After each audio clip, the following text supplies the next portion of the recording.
আজকের ব্রেকিং নিউজে আমাদের সঙ্গে থাকার জন্য ধন্যবাদ।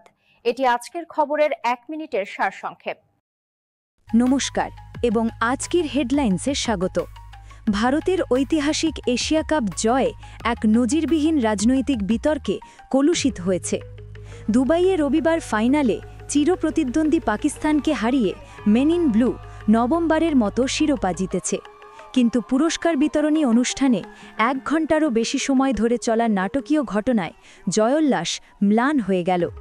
অধিনায়ক সূর্যকুমার যাদবের নেতৃত্বে পুরো ভারতীয় দল একটি সম্মিলিত এবং সচেতন সিদ্ধান্ত নেয়। তারা এশিয়ান ক্রিকেট কাউন্সিলের সভাপতি এবং পাকিস্তান ক্রিকেট বোর্ডের প্রধান মহসিন নাকভির কাছ থেকে ট্রফি নিতে স্পষ্টভাবে অস্বীকার করে। এই প্রত্যাখ্যান ছিল টুর্নামেন্ট জুড়ে নাকভির কথিত রাজনৈতিক বক্তব্য এবং বিতর্কিত সোশ্যাল মিডিয়া পোস্টের বিরুদ্ধে একটি সরাসরি প্রতিবাদ। পাকিস্তানের অভ্যন্তরীণ মন্ত্রী মহসিন নাকভি নিজেই পুরস্কার দেওয়ার জন্য জোরাজুরি করায় পরিস্থিতি আরও খারাপ হয়। প্রায় 1 ঘণ্টা ধরে চলা অচলাবস্থার পরে নাকভি ক্ষুব্ধ হয়ে ট্রফি নিয়ে পোডিয়াম ছেড়ে চলে যান বলে অভিযোগ ওঠে। এর ফলশ্রুতি বিজয়ী ভারতীয় দলকে কাল্পনিক ট্রফি নিয়েই উদযাপন করতে হয়, যা দ্রুত ভাইরাল হয়ে যায়। বিসিসিআই এই ঘটনাকে অত্যন্ত অশোভন বলে তীব্র নিন্দা করেছে এবং পরবর্তী আইসিসি কনফারেন্সে কঠোর প্রতিবাদ নথিভুক্ত করার ঘোষণা দিয়েছে। আপনি আমাদের সংবাদ সংক্ষিপ্তসার দেখলেন। বিস্তারিত প্রতিবেদনের জন্য অনুগ্রহ করে এই সংবাদটি দেখে যান। 2025 সালের 28শে সেপ্টেম্বর রবিবার দুবাই আন্তর্জাতিক ক্রিকেট স্টেডিয়ামে ভারতের বিজয় উদযাপনের মঞ্চ প্রস্তুত ছিল। টিম ইন্ডিয়া পাকিস্তানের বিরুদ্ধে তাদের তৃতীয় এবং নির্ণায়ক জয় নিশ্চিত করে রেকর্ড নবমবারের মতো এশিয়া কাপ শিরোপা ঘরে তোলে। কিন্তু ম্যাচের পরের পুরস্কার বিতরণী অনুষ্ঠান আন্তর্জাতিক ক্রিকেট সম্পর্কের জন্য এক নতুন নিম্নবিন্দুতে পৌঁছে গেল। এই পুরো বিতর্কের মূলে রয়েছেন একজন ব্যক্তি এবং তার দুটি ভূমিকা। মহসিন নাকভি, তিনি পাকিস্তান ক্রিকেট বোর্ডের চেয়ারম্যান, এশিয়ান ক্রিকেট কাউন্সিলের সভাপতি এবং সবচেয়ে গুরুত্বপূর্ণভাবে পাকিস্তানের অভ্যন্তরীণ মন্ত্রীও।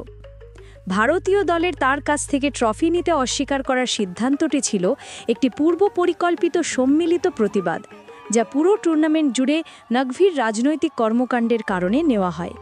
প্রথমত, ভারতীয় দল 14ই সেপ্টেম্বর থেকে শুরু হওয়া প্রথম ম্যাচ থেকেই পাকিস্তানি খেলোয়াড়দের সাথে হ্যান্ডশেক না করার নীতি বজায় রাখে।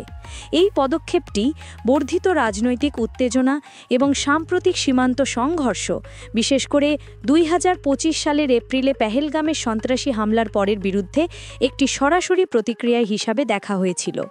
সেই প্রথম জয় অধিনায়ক সূর্যকুমার যাদব প্রকাশ্যে আক্রমণের শিকার পরিবারদের উৎসর্গ করেছিলেন। দ্বিতীয়ত, নাকভির বিরুদ্ধে নিজেই বারবার খেলার মধ্যে রাজনীতি টেনে আনার অভিযোগ রয়েছে। টুর্নামেন্টের সময় তিনি কথিতভাবে সোশ্যাল মিডিয়ায় ভারত বিরোধী এবং সামরিক থিম সংক্রান্ত উস্কানিমূলক ছবি পুনরায় পোস্ট করেন। বিসিসিআই সূত্রের মতে এসিসি সভাপতির কাছ থেকে এমন আচরণ একেবারেই অগ্রহণযোগ্য বলে মনে করা হয়। ফাইনালের রাতে পুরস্কার বিতরণী অনুষ্ঠান প্রায় 1 ঘণ্টা বিলম্বিত হয়। ভারতীয় দল আমিরাত ক্রিকেট বোর্ডের ভাইস চেয়ারম্যান খালিদ আল জারুনির মতো বিকল্প কোনো বিশিষ্ট ব্যক্তির কাছ থেকে ট্রফি নিতে প্রস্তুত ছিল, কিন্তু তাদের অনুরোধ প্রত্যাখ্যান করা হয়। নাকভি পুরস্কারটি নিজেই দেওয়ার জন্য জোর দেন। দীর্ঘ অচলাবস্থার পরে নাকভি কথিতভাবে বিজয়ী ট্রফি এবং পদক নিয়ে পোডিয়াম থেকে চলে যান। এই ঘটনার প্রভাব সুদূর প্রসারী। ভারতীয় দলের জন্য মাঠের বিজয় সম্পূর্ণ ক্রীড়া নৈপুণ্যের ফল ছিল, তবুও তাদের ট্রফি থেকে বঞ্চিত করা হয়।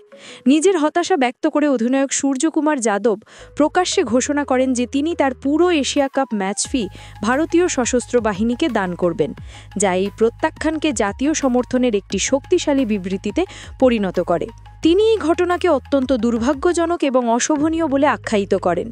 অন্যদিকে পাকিস্তানের অধিনায়ক সালমান আলী আগা ভারতীয় দলের আচরণের সমালোচনা করে তাদের বিরুদ্ধে ক্রিকেট খেলার প্রতি অসম্মান দেখানোর অভিযোগ তোলেন। ভবিষ্যতের দিকে তাকিয়ে বিসিসিআই সচিব দেবজিৎ শইকিয়া নিশ্চিত করেছেন যে বোর্ড নভেম্বরে দুবাইতে অনুষ্ঠিত হতে চলা পরবর্তী আইসিসি সম্মেলনে মহসিন নাকভির বিরুদ্ধে খুব গুরুতর এবং কঠোর প্রতিবাদ নথিভুক্ত করবেন।